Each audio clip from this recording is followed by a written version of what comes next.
Holler is intended for mature audiences only, so your mom is definitely invited. Sometimes controversial, always engaging.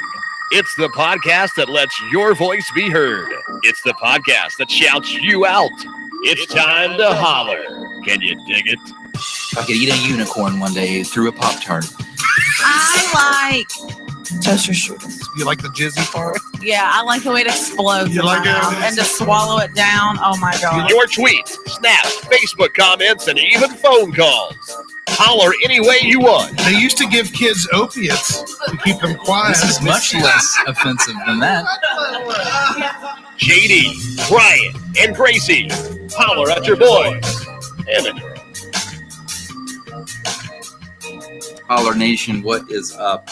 We are a man down this evening. Rest in peace, JD. His power is out. R.I.P. He didn't die, but his power did die. It's good to know you. He is not with us. So we're going to roll without him. We've got a great guest this evening. Plenty of stuff to talk about. I'm getting everything shared on the socials right now. I'm assuming they are on the screen as well. Bear with us 1 second here while we get this knocked out.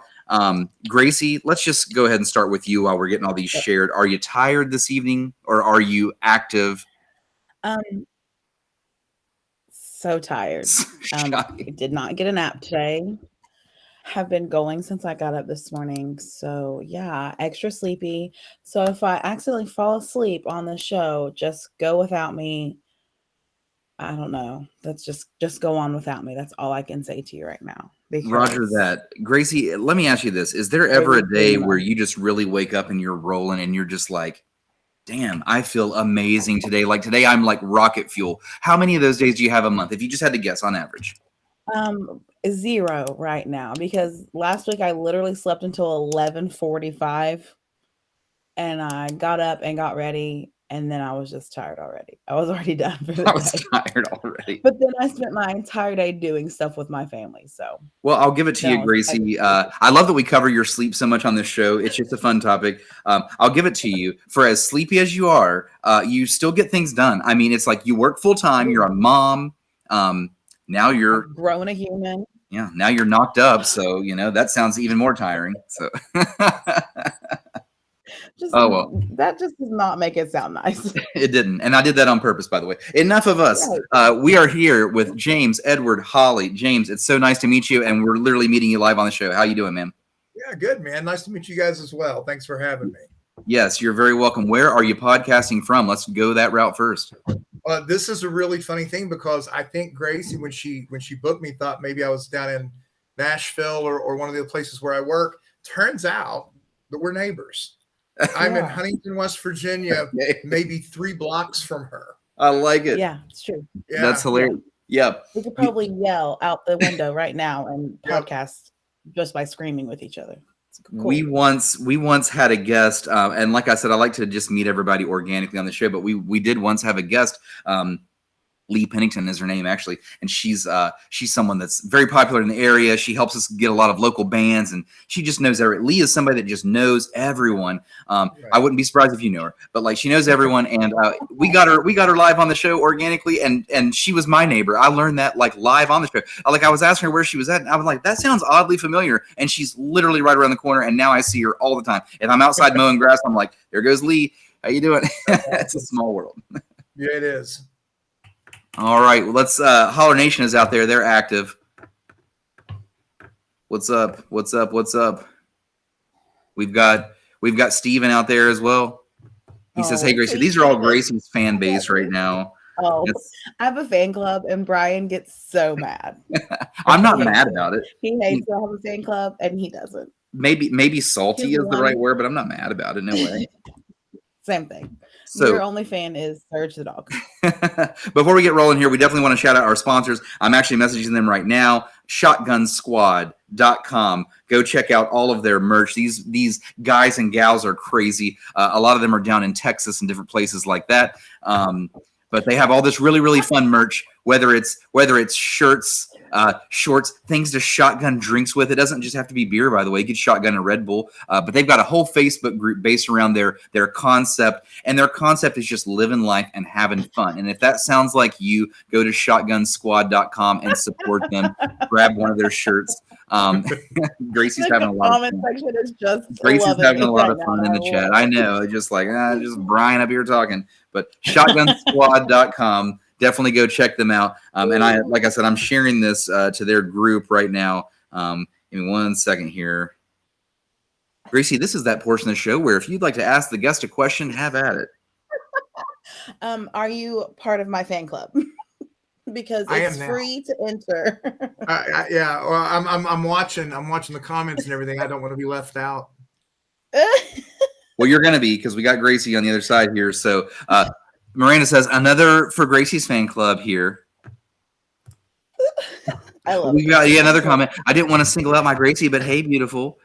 Hey. We got Kayla Bell out there. She says that's because Gracie is the best. She deserves the fan club. She does deserve the fan club. Boom.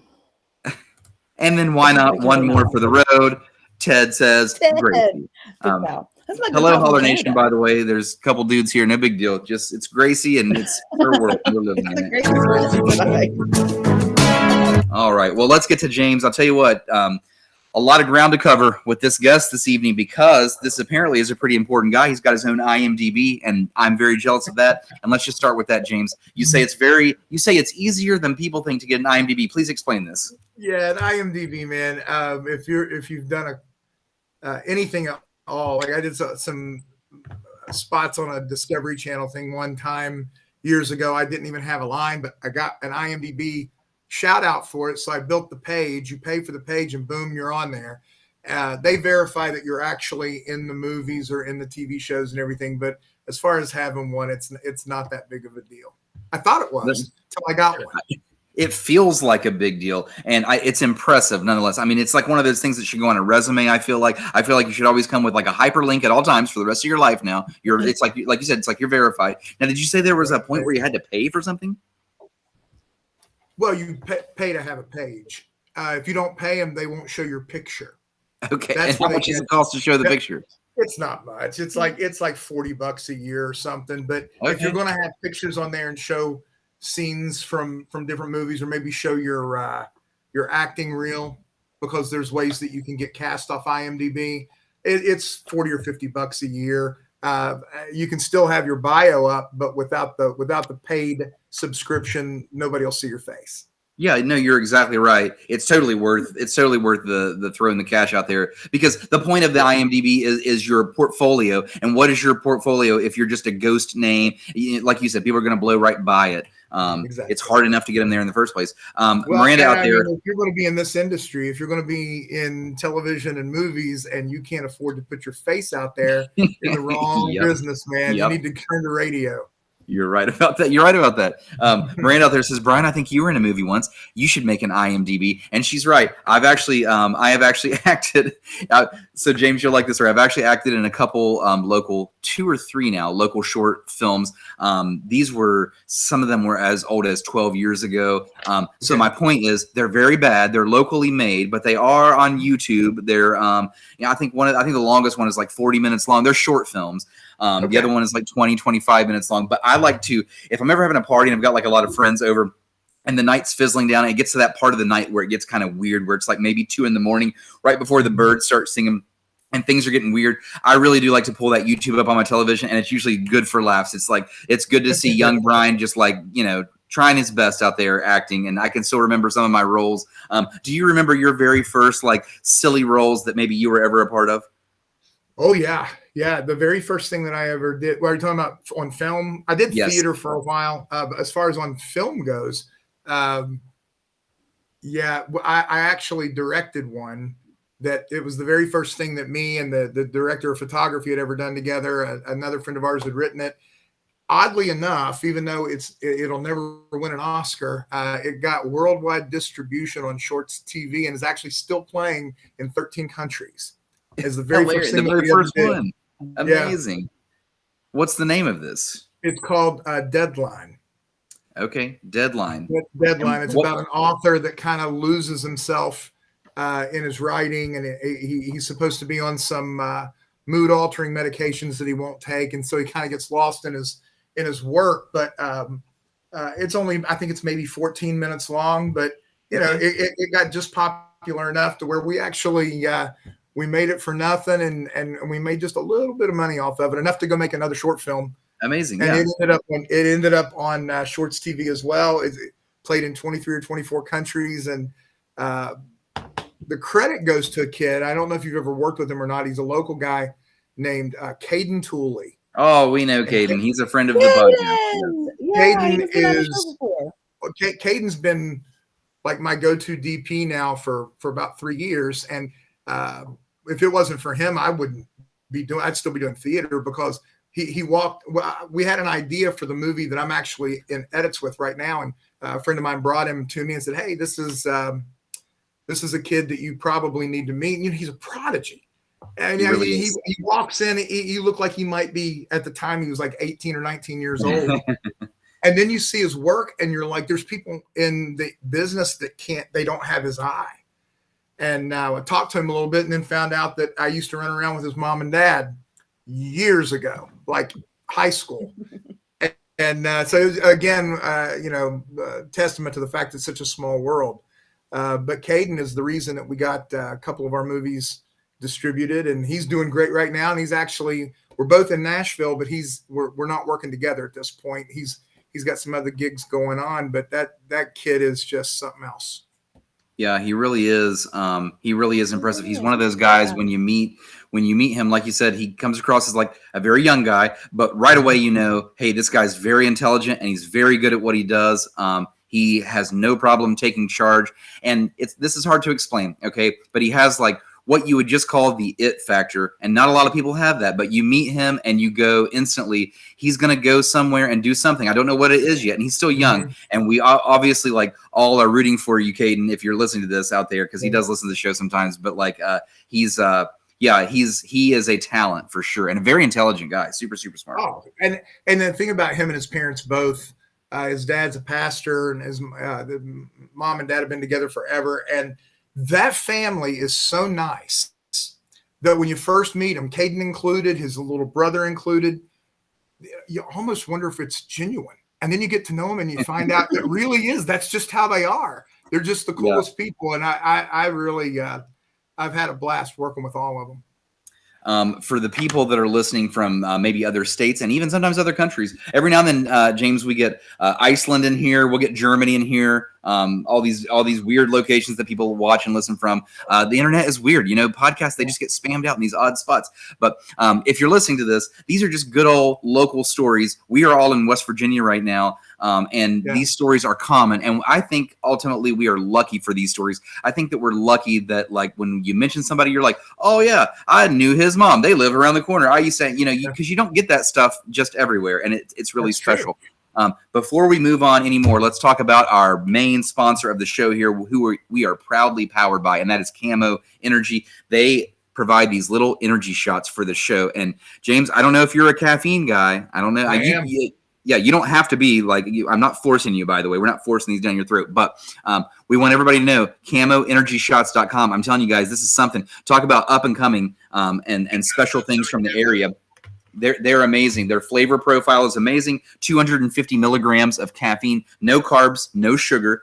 But they are locally based here in West Virginia. But now they are. I used to say they're crossing over into other states, but now they're crossing over into other countries. They've got an account in Canada now, and even Gracie didn't know that. But I just caught up with their CEO just the other day, and they have an account in Canada, so they're doing big things. And every time I go over to their warehouse, which is local here in Huntington, in a secret location that I will not disclose, but I love going over there because they conduct their business there, but it's also a giant warehouse, and it just blows my mind that these I will watch these giant Tonka trucks pull up, real life Tonka trucks, and they will drop these pallets and just stack it from floor to ceiling because these things are so delicious. So the two flavors that I had, Dragon Fruit and Rocket Pop, these are my two favorites, and that's why I show them. But they've got 5 different flavors altogether: Blood Orange, Lemon Frost, Berry Blast. They are delicious, and like I said, they're a cool company, and we know the people as well. So they're hometown.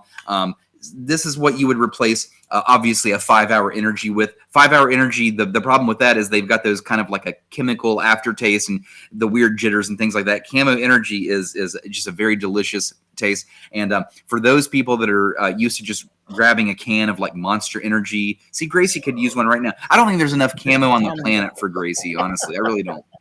Actually, she can't have one because of the fetus, right? You can't. Your fetus can't have caffeine. Is that how that works, Gracie? I don't know. I've never had one. This is crazy. Yeah, but just wait. I'm going to shoot this baby out, and somebody better hand me a damn camo shot the second he comes That's out the of best my ad. body. That's going to be the best ad. Directly after birth, Gracie chugged a camo energy and came to life. She was walking home the next day. Yeah, but camoenergyshots.com. I want to give people a chance to win it for free right now. So if you're watching for the first time, or maybe you haven't watched in a minute, here's a good way to win it for free. The live video that you're watching right now, share it to your Facebook wall. That's all I'm asking you to do. If you share this to your Facebook wall, send us a DM showing us that you've shared it. Make sure you include your mailing address. I'm going to send you a 2-pack of this stuff for free, $99. You don't have to pay shipping, nothing. It's just going to come to your door at random. We might even throw a Holler sticker in there because that's what we do. So share this live feed, free camo for you. Make sure you send us a DM. Okay, enough about camo. We'll talk more about them later. We also are going to give you guys more chances to win camo a little bit later in the show. We're going to play Family Feud, and that's always a fun time. So stick around. But first, we've got so many questions for James here because, like we said, he's a movie guy, but he's also a former military guy. So he's got a lot of stuff on the docket here that we could, like lots of avenues we could go down. But some things I want to talk about right away. Some movies that you were involved with, James. Cave Rescue is a 2022 movie, and then we've got The Cave, which is a 2019 movie. Now, this is about the same subject matter. Is that true? Actually, what happened is the Cave was the original. We made it in 2018. It was released in 2019, like 30 different countries. When it was finally, it was held up. We weren't allowed to release it in the United States because Netflix, I won't say they blocked it. I don't know the legalities behind it, but Amazon or somebody, Ron Howard was making 13 Lives, which is exactly the same subject matter. Okay. And so they stopped it from being released in the United States. When it was finally ready to be released, Sony went in, or Lionsgate was the distributors, and they recut it. And when they recut it, they changed the name to Cave Rescue. So it's the same movie. It's about 10 minutes shorter. I think I'm in 2 less scenes. They cut like a minute and a half of my time on screen. But other than that, it's actually a better cut. Cave Rescue is a better version of the same movie. Okay, that makes sense. Where was this filmed? It was filmed in Thailand. It's really funny because, we said I was in the military. I was actually up for a promotion or to get out and retire.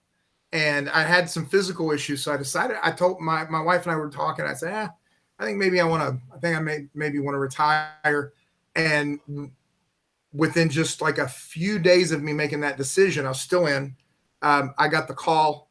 He had seen, the director had seen my page and said, I need a military guy to play in the movie that understands the jargon, can also maybe work a little bit as a military consultant. Would you be interested? And so I jumped on it, and within just a few weeks was in Bangkok. We filmed in Bangkok. We filmed just a little bit right on the border of Vietnam. We were up in Chiang Rai, just all over the place. And I'd never done that kind of traveling for that kind of reason. Right, and that's so that cool. was really cool. But it was really funny because I wore my Army uniform the whole time. Your Army uniform, like yours. I was still wearing it. Yeah.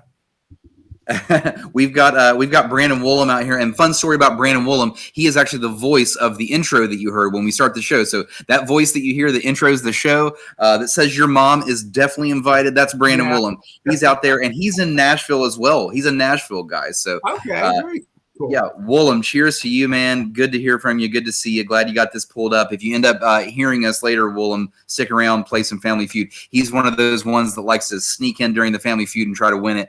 People get a little bit competitive during those rounds. We'll see. We get enough people in here, we'll hit the button and play A it. little aggressive. It gets a little aggressive sometimes, but we blame it on Gracie because she's the judge. So if you're mad at somebody, thank God it's not me. It's Gracie. So be mad at Brian. What? He's the one asking the stupid questions. Right. His questions are stupid. So yeah, that's very interesting about the traveling and everything, because like, man, that's where you really take it from, like, oh, I just do some stuff for fun on the side. It's like, hey man, you're in Thailand filming. You came with this military background. You're consulting on the film as well. You are important in that, and that's super cool. There's nothing more frustrating than watching a movie that specializes in a certain field. And I'm going to just use athletics for this one. Watching a movie about basketball and watching the actors, you can tell. I say it out loud all the time. I go, that guy's never shot a basketball. That girl's never shot a basketball. I'll say that guy's never thrown a baseball. I can tell. And he's the pitcher in the movie. And I'm like, I can tell right now he's never thrown a baseball in his entire life. There's nothing worse than that. So I'm glad that they took time to get a guy like you on there to really make it unique. Yeah. And I was one of the only Americans on the set, which was also very cool. Everybody in the movie that played one of my soldiers, they were all British. They didn't have lines, so nobody knew it. Oh, okay, that's hilarious. And to be clear, this is that story. Well, I'll let you tell the story, the real life story. Just summarize what that event was about. Yeah, in June of 2018, there were 13. But what had happened was there was a Thai soccer team, 12 boys and a coach. And one of the boys had a birthday. And in Thailand, caves are looked at like we look at haunted houses. It's where they believe the spirits are and all this kind of stuff. So they decide for this boy's birthday, and this is not in the movie. It should be. But they decide for this kid's birthday, they're going to go walking through this cave. And if you've never seen these caves, they're 5, 6, 7 stories tall, and you can walk in them for miles and miles and miles. They end up 3 miles into the cave. And while they're inside, the rainy season that we hear about from the soldiers that were in Vietnam, because that's right on this, it's exactly in the same area, that Thailand and Vietnam have exactly the same weather. When that rainy season starts, it doesn't stop. It's just a deluge. And while they were inside, that happened. And when they tried to leave, they got about a mile toward the exit. They were still 2 miles in, and they couldn't get out. And it took 10 different countries and professional cave divers, people that just swim in caves. I remember that happening. All kinds of stuff to get them out of there. And they were in there a couple of weeks. Well, now I'm fired up and want to watch the movie because it's an interesting story. I do definitely. We all remember it happening. It's one of those real life, like Captain Phillips stories, where it's just like it feels like a movie, but it's real life. So why not make a movie or 2 or 3 if you're Ron Howard? Well, and Ron Howard his movie is incredible. But if you want to see a little closer to what happened, we actually used the actual cave divers that rescued the boys. Wow. The people that are in our movie. The only people that weren't actually the folks were the military, because the military wasn't allowed to make a movie about it. So my character is actually a combination of about 3 different Air Force and Army officers that help coordinate the rescue. Everybody else, the people that, the monks, the people that were holding prayer services for the boys, and the cooks, the Muslim cooks that cooked for all of the volunteers that were rescuing the boys, were the same cooks that cooked for us on set. Okay, that's unreal. Amazing. That's like too authentic. Like, yeah, it was really awesome. You're lucky And for that, though. also, This is a lucky experience. We made the movie. We started filming about 3 months after the rescue, so it was all fresh. All these people had just done it, and so although we didn't have the $40 million to make our movie that Ron had, it is by far the more authentic. Well, I would say so. Even the actual cooks. I mean, that's an unbelievable detail. We've got Chris. She just joined us. Hey, Chris, thanks again for the bottle of Maker's Mark. It's already gone, by the way, but thank you for that. She says, just joined. What is the name of this movie? Name of this movie is Cave Rescue. It's a 2022 movie. Search it on IMDb, and you'll find James here. He's got a really impressive IMDb, Chris. I know that he's laughing about this on his end, but seriously, he's got an impressive IMDb. Go check him out. Just type his name in, and you will see Cave Rescue. And you know what? I have so many more questions to ask you. We're going to do something really weird. We're going to cut your interview in half. We're going to have fun, and then we're going to get back to you in a second, James. Here we go, just like this.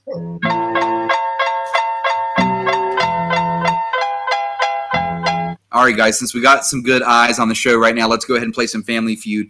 If you're new to this, it's the first person to get 3 correct number 1 answers. That's what we're shooting for. Gracie's going to be the judge. The winner of the Family Feud is going to receive a Camo Energy pack. We're going to send you a random flavors and some stickers of Camo Energy, CamoEnergyShots.com. Gracie's the judge. It's her screen that counts. It's not your screen. Your screen's always going to make your answers look faster. Don't forget that. I will ask you the question. You can guess as many guesses as you want. It's basically who can type the fastest. We're only looking for the number 1 answer. Whoever types it first gets the point. First 1 to 3 takes it. Here we go. Family Feud time. All right, guys. First question. What's something you record? That's randomly fitting for this show. What's something you record? Number 1 answer gets it. James, what was your favorite movie last year? So talking about like the Academy Awards that just happened, some of the ones that were up for best film, best performance. What comes to mind? I'm a sucker for old-fashioned Hollywood, and I loved Maverick. I just thought Top Gun Maverick was exactly what you want. It was just a popcorn movie. I loved it. No, it was great. And, that one, I believe, won Best Sound, correct? If I'm not mistaken. I honestly don't know. I think they won Best Sound. Yeah. Yeah, I think they won, like, sound editing or whatever because, I mean, like, come on. We've got, like, fighter jets like Zipper. It's kind of like a no-brainer they were going to win that one. I was glad they got something out of that movie because it did feel like too good of a movie to win nothing. So of course you're excited when they get nominations, and of course it's got Tom Cruise. It's going to get noms, but yeah, they won Best Sound Editing, I believe. Okay, anyway, something that you record. Some guesses out here. Yes, we got the number 1 answer. Number 1 answer is music. Should be Chris. Christina. Yep, Chris takes it. You're on the board. All right, guys. Next question. Name one of the sections found in a bookstore. Boy, that's an easy one. You never know with these questions, James. Sometimes they're really hard. Sometimes they're really easy. That one, not so hard. Name a section found in a bookstore. This is like whoever's going to type it the fastest. Number 1 answer is already out there, Gracie, by the way. It is fiction. Oh, okay, Miranda. Miranda takes it. She's on the board. 1 to 1. Wake you guys up out there. You guys are just joining. We're still playing Family Feud. You know the drill. Get the number 1 answer, take the point. First 1 to 3 takes it. You're winning Camo Energy. James, we'll make sure you get some Camo Energy, by the way. That's our thank you for being on the show, okay? Hey, I appreciate it. If we had bags of money, we would send you a bag. We have no bags of money. So you will not receive a bag of money. You would be handing me bags of money. Gracie would give you nothing because, I would give you half the bags of money. I gave him the honor of being on the show. I mean, what more could you want? We did give him the honor. That's right. And what an honor. This guy who just shot a movie in Thailand and has a huge IMDb, we have given him the honor of being on officialholler.com. Amazing how the world works. Let me tell you something. You are way too impressed. I'm going to just keep pouring about the rest of the night. I'm going to get a text message tomorrow and be like, do you remember our guest last night has an IMDb? I'm like, yes, Brian. I remember this. Okay, here we go. Next question. Family Feud. Name something that's better to do outside than inside. See, this is where it gets a little bit trickier, James. Name something that's better to do outside than inside your house. Okay, I have a question. Sure. What are you allowed to talk about it? If not, then I can ask you something else. But what current movie are you working on? Like, is there a movie that you're currently working on? I know that you went down to Nashville, so... Yeah, I'm actually editing my movie, The Good Fight, the one that was filmed here in Huntington with John Schneider. Yes, I remember seeing. Yeah, I got to direct Bo Duke. That was a lot of fun. Cool. What's a small plot line of The Good Fight? The Good Fight is the backdrop is a boxing / fight night that has MMA and wrestling and boxing, things like that. But the guts of the story is that every main character of the story is fighting a battle. Somebody's got a terminal illness. Somebody's trying to keep their marriage together. Everybody has a fight that they're fighting, and we don't see each other. And most of us are trying to do the best thing for ourselves. Our main character, our protagonist, is a little selfish. It takes him a little longer to get his mind right and decide what is worth fighting for. Roger that. Okay, number 1 answer is in the chat. It is exercise. not to be confused with Uh, farting or napping where is it? Oh, Miranda. Sorry, or I knew it was there somewhere. doing sex. Miranda thinks sex could be better outside than in. This is interesting. She must love to camp. That's the best thing I can think of. Okay, here we go. Next question, guys. Name a talent that people are born with. Name a talent people are born with.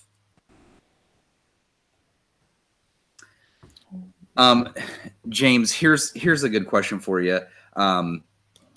Your military background. Let's just say a kid were to look up at you bright-eyed, and he's wishy-washy on a path in life to choose. Well, on one hand, you're in the arts, and on the other hand, you've been in the military. Do you have advice on which way this young mind should go? What are you thinking, man? It absolutely depends on the personality of the kid, man. My daughter, I just helped her join the Navy. My son wouldn't fit into any branch of the military, no way in the world. So you got to figure out: are they an academic? Are they an artist? Are they somebody that really will thrive under that disciplined environment? And then just kind of steer them. And every branch of service has a different personality. I knew when she told me she wanted to be in the military, I knew she was Navy. Interesting. Ooh, I kind of have more questions about that. We've got the number one answer in the chat. Number one, and by the way, Chris says thank you for your service, and we do thank you for your service. We really do. Okay. I would if I could find the holler button, I'd holler you, but I can't find it. So you know we'll give you this is a cool button. I'm an Indian outlaw. Indian outlaw, nothing wrong with that one. Jesus Christ. The number one answer was singing. It's Miranda, and she wins. She wins. There you go. Miranda takes the camo energy. Camo for dinner. Camo. Okay, let's get back to James here because too many interesting things to talk about. And let's just piggyback right where we were. So you're talking about your daughter's personality. What about her personality specifically made you just go, that's Navy? Well, okay, so when I was 19, right before the Gulf War started, I joined the Navy. I was in the Navy for 10 years, active duty. Got out when my wife was pregnant with our son.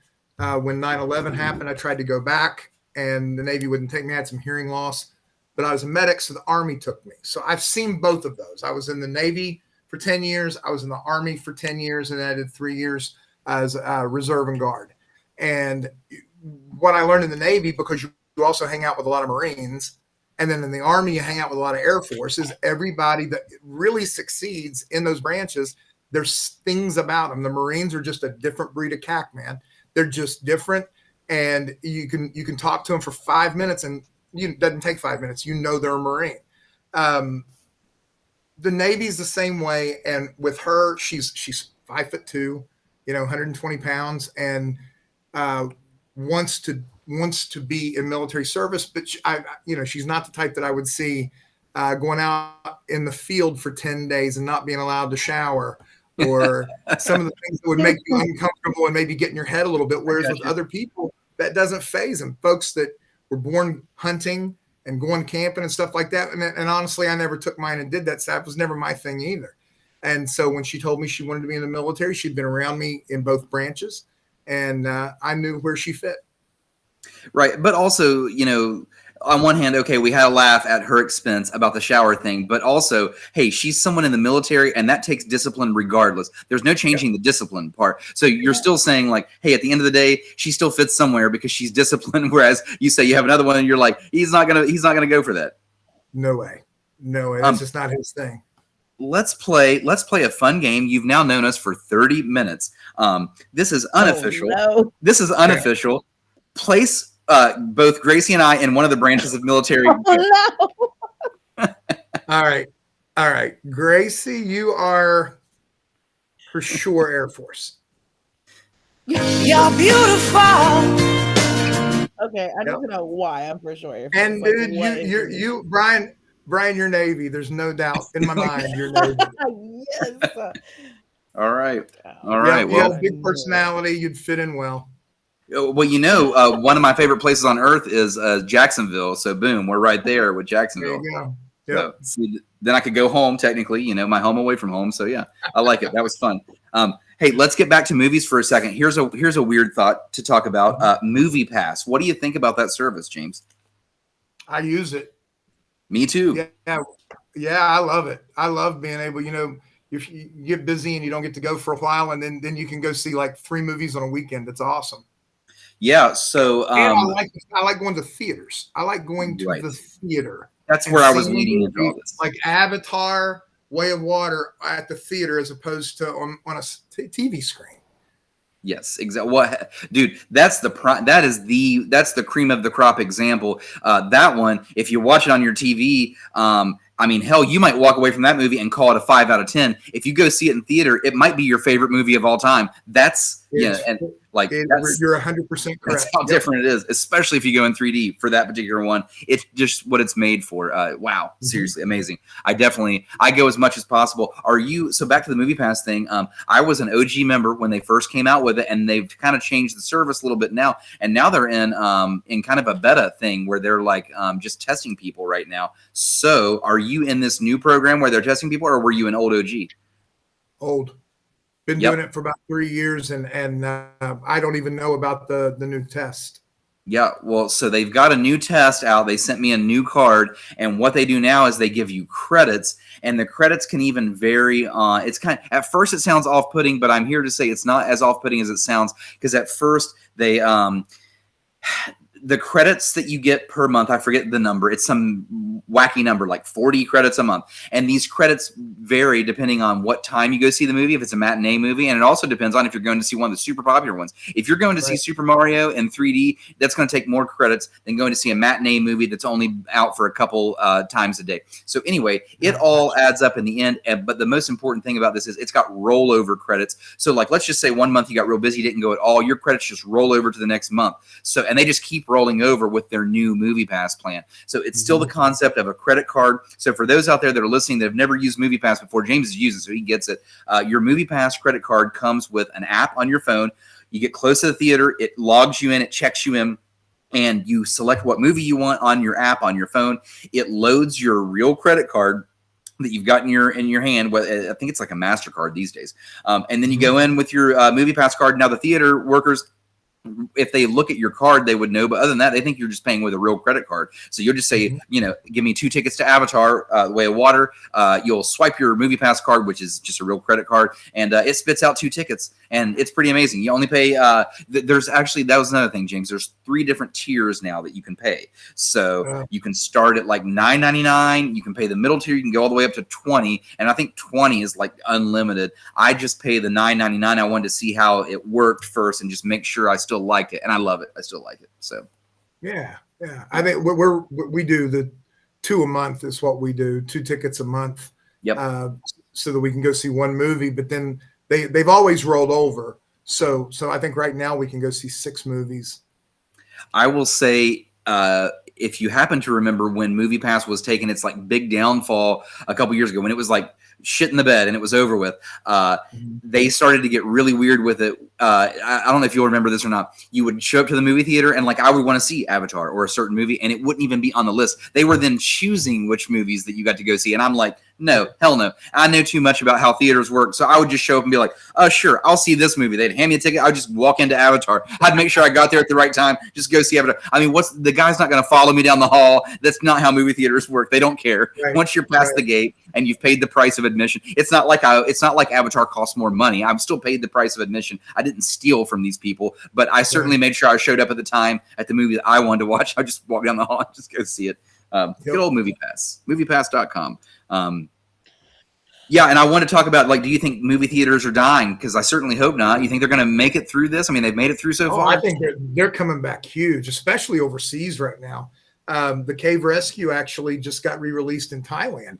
It was out 3 years ago, and they have so many people going and such a limited market at this point, or a limited product at this point. They're recycling some of the ones that didn't do well because of COVID. Yeah, and I have a theory too, because I think too often we hear these echo chambers, all the social media that we're on, and we hear too many people that are like, just stream everything from your house or get it from here for free, blah, blah, blah. And it's easy to think, wow, the majority of the people are just streaming. And the fact is, that's not true. They're just the ones being the loudest. And those people, I've got news. They weren't going to the movie theater anyway. They're Right. I'm not trying to pick on them because movies aren't everyone's thing. They're one of my passions. So it's a favorite topic of mine. But like movies aren't everyone's thing, right? So like, those people, they were not getting up. They didn't want to get off their couch to begin with. That's me putting it nicely. Okay. They didn't want to get up off their couch or out of their bed. So therefore they just stayed put and they just kind of stream what's ever on. But you know what? Your range becomes limited at that point and you just become a little bit too commercial. Like, come on, spice up your life, go to the theater, watch a real film the way it's meant to be watched. I think it's like almost like vinyl. I think that there's hope for it to make a huge comeback. And I think we're on an upswing of it. I think it's going to happen, and I think a big part of that is because some of your more powerful directors and producers are demanding it. When Spielberg won't, he wouldn't release The Fablesman to streaming until it had been out for almost a month. Yep, I remember that. Same with Cameron, same with Chris Nolan and the stuff that he does. When they say no, it's not going to stream until it's been out this many weeks. They're the people with the power. The movie studios, obviously, that they want to bully you into going on to HBO Max and stuff like that immediately. But by having that kind of power and that kind of influence, they are saving the theaters. Yeah, I agree. And by the way, you mentioned Christopher Nolan. There's another great example of you could go watch it in theater, you could get the real deal, or you could watch it at home, and it's going to be a lot less. I mean, it's still going to be great because it's Christopher Nolan, but like, it's not going to be the same kind of great. It's just not going to be. So yeah, I would. It would break my heart to have to see for the first time a Cameron or a Nolan movie at home. I don't want to think about it.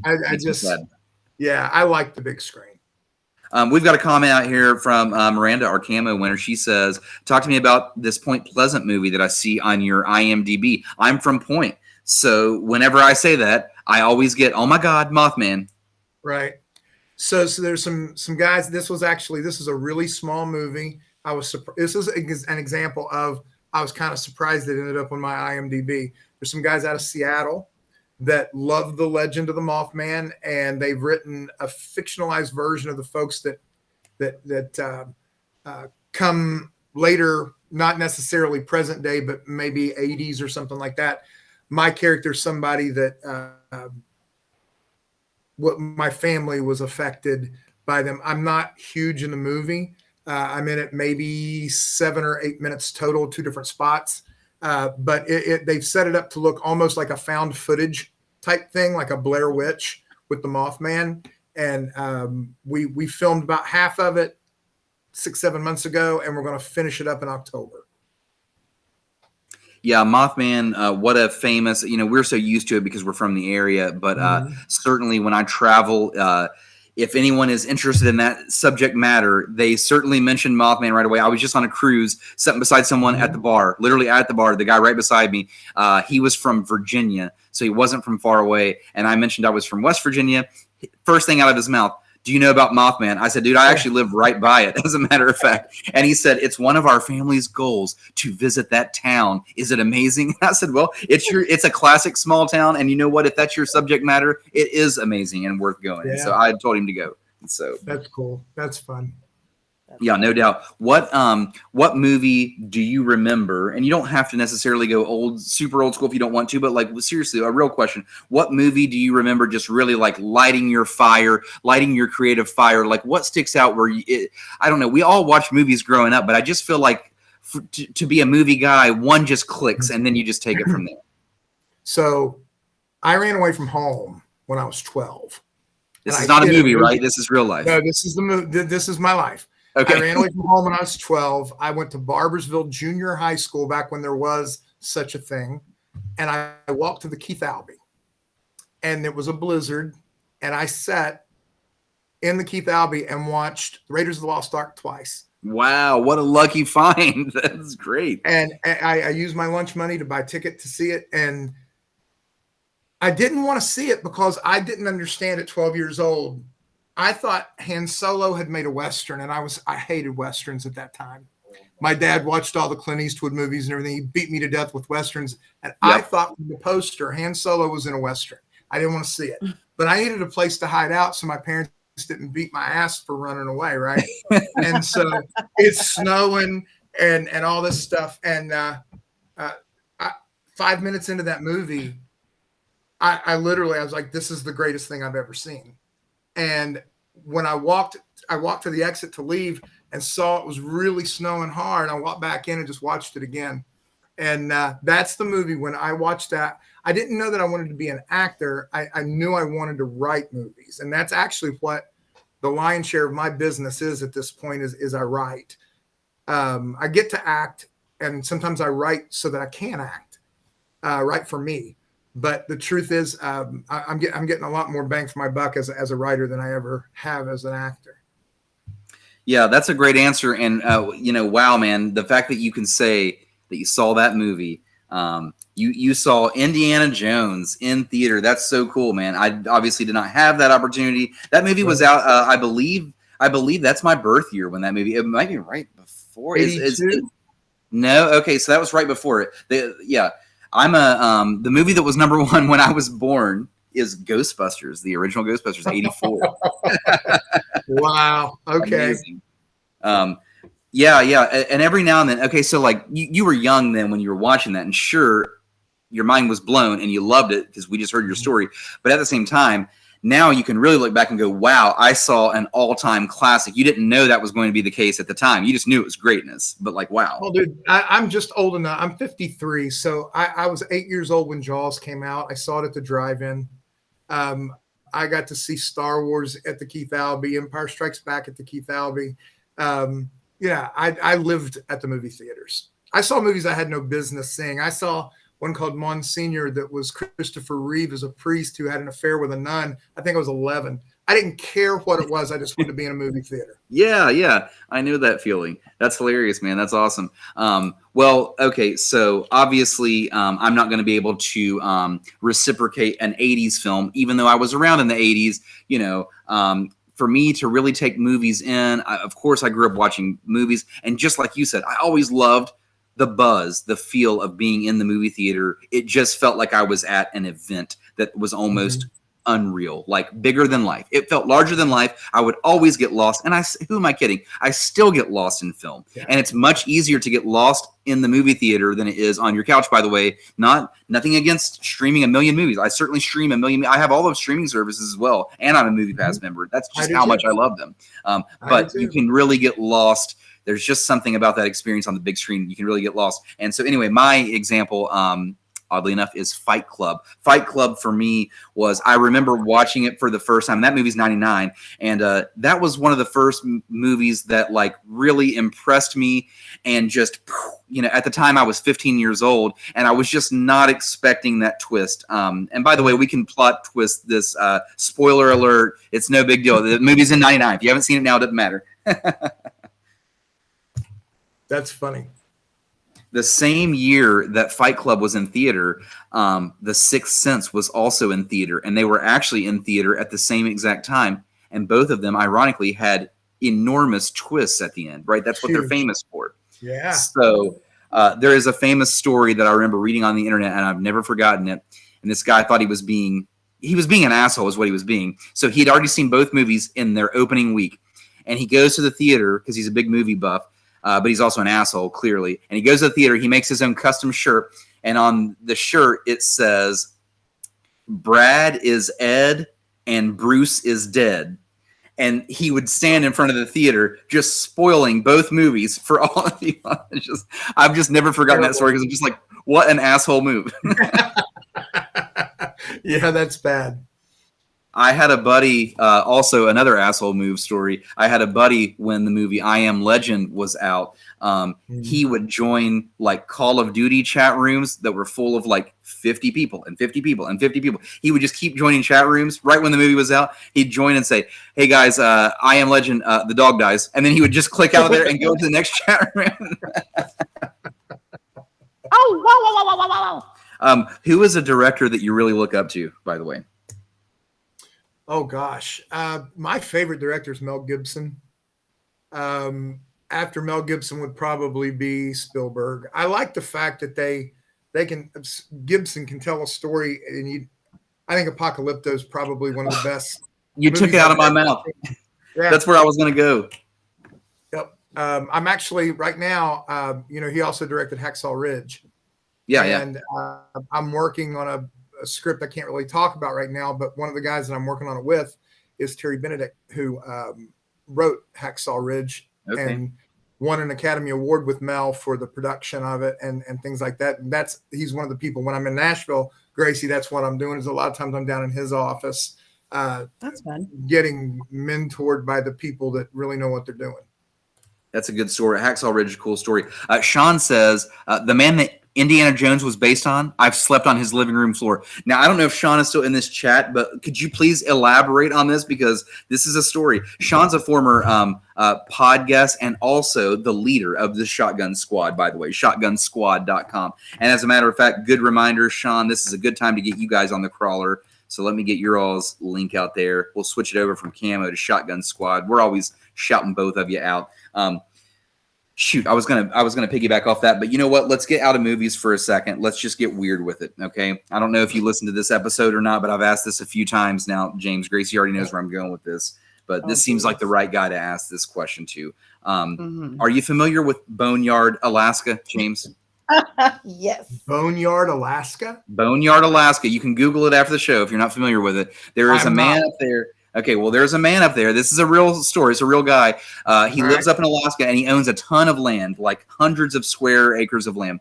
And what he started to learn was the permafrost up there is melting, okay? And as it's melting, he started to realize all of this land that he owns, it is just an epic gold mine of dinosaur bones, prehistoric bones. So the permafrost is just melting down, and he's making all these crazy discoveries. The craziest discovery that he made so far was a fully intact woolly mammoth that was like perfectly frozen. So obviously he had to get the University of Alaska involved and things like that because the thing is a woolly mammoth on his property. So he has this.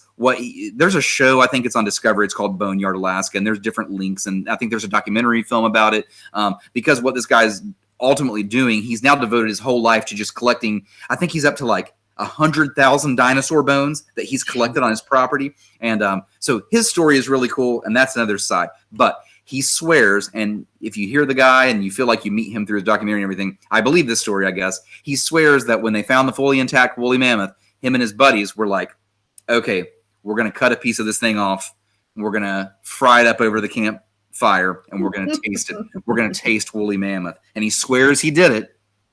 So the question to you, James, is if you're in that exact scenario and you're that guy's buddy, would you taste the woolly mammoth meat or not? Without question. Exactly. I would absolutely do it. Exactly. It's never going to happen again. It's never going to happen again. So why not? Never going to happen again. You might get sick, but what a story.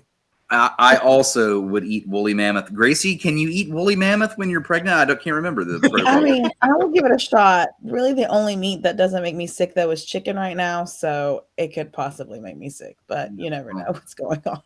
You don't know. Don't knock mammoth until you try it. Baby might like mammoth. Who knows? It might be. James, are you a morning person or a night person? Morning. What time do you like? What's your standard wake up time in the morning? I have two dogs. I'm usually up with them, letting them out and things before 8. And then I try to. I have my military. It's not a military thing, but I'm militant about it. I have my little rituals that I do every morning before I write, and I'll let my dogs out and I'll get my coffee, and then I like to meditate and things. Get my mind where it needs to be. I watch master class for an hour and then I start writing. So for me to be able to do everything that I need to do so that I can write at a decent time and actually be productive that day, I need to be finished and sitting in front of my computer by about 9:30. Yeah, I think something that I find interesting about you just in this hour interview that we're in so far is like I often hear a lot of military guys talk about how difficult the transition is, or they do stay so militant in their life. And I just assumed that you were going to say you're a morning person because you've spent your entire life probably waking up at the ass crack of dawn because you have to. It's part of your job, right? But it feels like to me that you are you seem like a success story. It feels like you've translated pretty well. And I could be wrong. I mean, are you crazy OCD around your house? Do you drive your family crazy? Do you make them like make their beds and fold in the corners and God, like no. I went the complete opposite way, man. I felt like that was the job, and I'm not in that job anymore. Good for you. I like it. I just and I got to be honest with you, man. I mean, I'm blessed in that I did all that time, and was in during the Persian Gulf War and was in after 9/11. I've never been shot, never been shot at, never been blown up by an IED. I don't have any of the, I'll call them glamorous stories that people can tell at the VFW. I don't have those, and I'm glad. Yes. I did all that time. I met amazing friends, guys that I was on my ship with when I was 19 years old. We're still getting together for beers and for dinner and stuff like that up in Rhode Island from time to time. And I've got nothing but good memories from both branches. I mean, obviously you have bad days and you work with people you don't like and things like that, but that's any job in the world. I don't have any of those PTSD moments. And so I was able to retire and transition into something else that I loved that doesn't feel like work.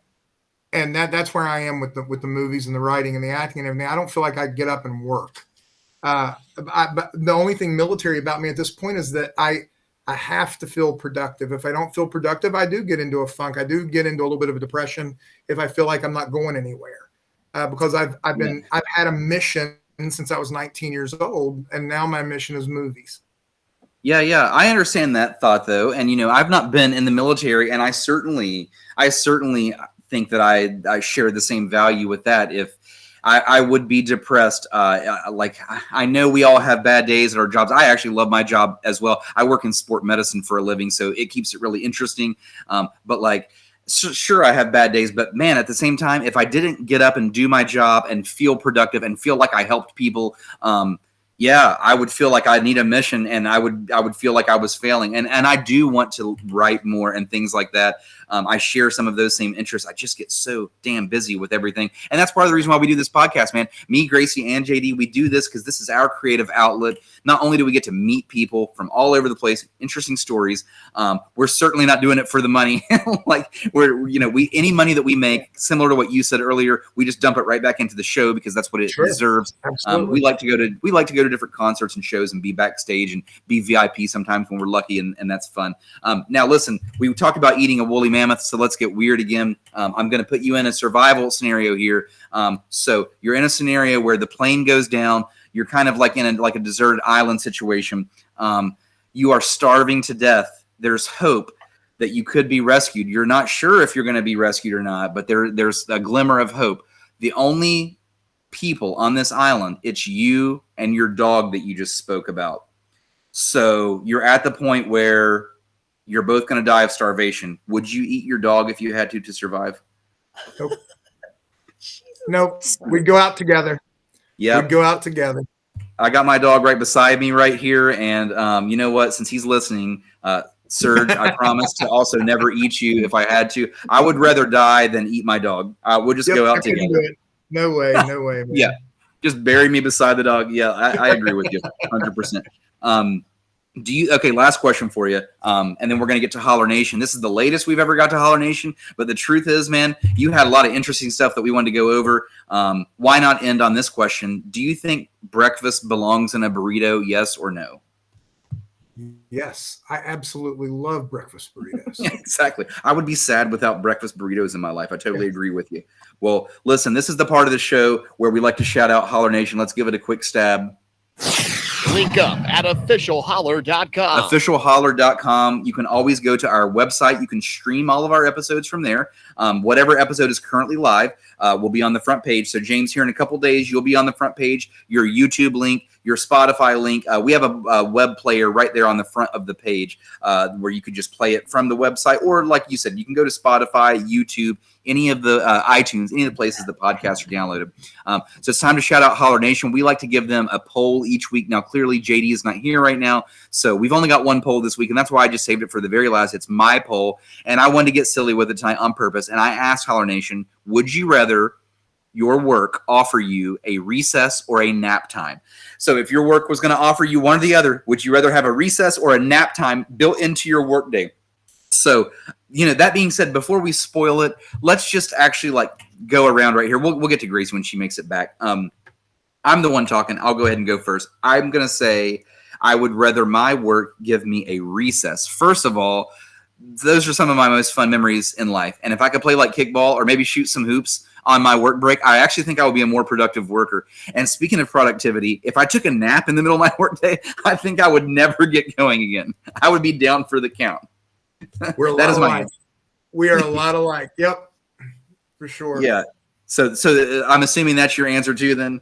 Absolutely, man. I'd want to recess. If I go to sleep, I'm done for the day. Done for the day, dude. I mean, I am riddled with ADHD, man. I'm riddled with adult ADHD, and as long as I'm up and moving, and things are great. The minute I sit down, it's like earlier we went to dinner. I came home and I'm just waiting on us, right, waiting on the podcast. I fell asleep. If I stop moving, I fall asleep, and then I'm done. So your body says that's it. There's these people that I believe have superhuman powers, and they're able to on their lunch break, literally on their lunch. This is a joke of a question, but literally on their real lunch break, they go out to their cars and nap for 30 minutes, and then they come back in and start working. And I'm like, who are you people? My brain would actually start throbbing like a migraine if I did that. If you woke me up 30 minutes into a nap, I would be like, I'm gonna puke. I'm gonna puke on myself. Gracie, I'm shocked to know what your answer is. Would you rather nap or go to recess? Well, honestly, I'm going to take a nap. Yeah, you're going to take a nap. I have before. I mean. Yeah, exactly. Now that no, go ahead. Sorry. No, I was just saying, just wait. I'm just going to be napping all of the time. I think all of Holler Nation, Gracie, we love you.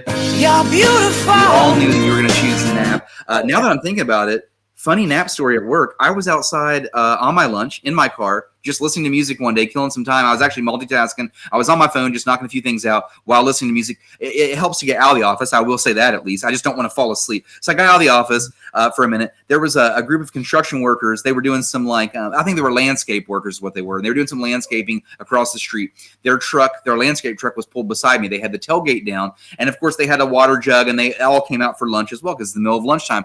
Well, two of the guys crawled underneath the tailgate because it was shaded and it was a warm day outside. They crawled into the shade and they just conked out. I was watching these men snore in the grass, and the other guys were up sitting on the tailgate, just eating their lunch like normal workers, I would say. But the other two guys in the grass, they were more of your Gracie workers. They were just going to power off for 30, come back. I don't know. It's superhuman, man. I don't know how they do it. Crazy. All right, well, on that note, let's see what Holler Nation has to say, and then let's get out of here for the evening. James, it's been real. So let's see. Holler Nation, would you rather your work offer you a recess or a nap time? Corey says recess. I'd love to take an hour and go drive some golf balls, or maybe even nap in a tanning bed. Sarah Webb says recess. Remember the day we got to play kickball in the indoor? And I said exactly, kickball. Kayla Bell is with Gracie. She says nap time for sure. And then she said, I stare at other people sleep all night. It makes me want to sleep. Well, that's a strange thing to say. Miranda says nap. Miranda says nap. I was the kid who skipped recess in elementary. She says, but let's be real. I wouldn't do either because then I'd be way too behind at work. So she's just going to skip nap and recess. She's got to get back to work. LaCandace, a.k.a. Candy, she says nap. I require tons of sleep to function. Gracie, we should have tallied this one. I wasn't. I'm thinking. I've tallied it. I'm on it. You're on it. Look at you being on it. Lee Pennington, we just shouted you out earlier. Lee says recess. While I get super sleepy in the middle of the day, if I took a nap, I would be done for. There would be no bouncing back from that. James and I agree with that. Franny Coffee Hunley, I should say, this girl loves caffeine. She says, I want to nap outside in the sun, so I would like to nap at recess. Is that allowed? Michael T. Jet says nap time. A power nap would be great on those 12-hour shifts. Tiffany says recess, so I could do whatever I wanted. I could either go run errands or I could be outside, and I agree with that. I run errands a lot on my lunch break. Actually, that's where I use my personal. It's sad but true. Very American of me to take my lunch break and then do as many tasks as I can, only to get back to work and get my ass back to work. We'd rather just cram a sandwich in our car and just go to the post office. Do all of our different. I go grocery shopping sometimes on my lunch break if I can get a good one. Sophie says, couldn't I just nap during recess? Alicia says, I would do neither. I would rather just get off work an hour earlier if you'd give me that. I could be down with getting off work. Yes.